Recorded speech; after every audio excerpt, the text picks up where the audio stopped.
Hey everyone, just up here, kind of above Cedar City a little bit, to talk about environmental laws, economy, and ethics.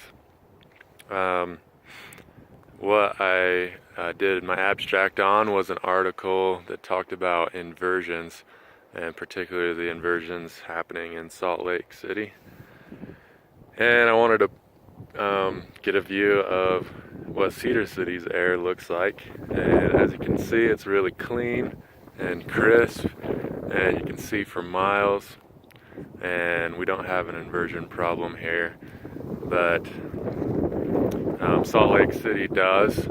And what that is when like during the winter, cold air is normally on the top and warm air is on the bottom, but an inversion is when those layers of air are inverted, they're flipped, and so we got warm air on the top and trapping in cold air and all kinds of pollution on the bottom.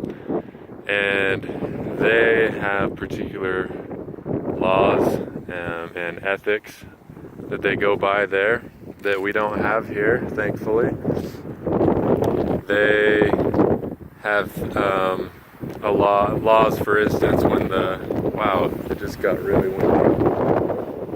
So I hope you can still hear me. When the pollution gets so bad that they're in what's called a red zone, where the pollution can severely affect health, then there's limits in wood burning, for instance. And for me, that would really affect me if that were the case here, because I sell firewood on the side. It's kind of a good little source of income, and so I do that, and that would really affect my wood selling if I had to live in a place like Salt Lake.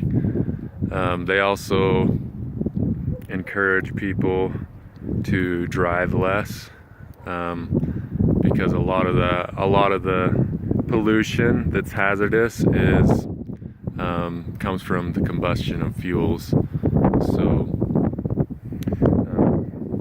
anyway, that's an environmental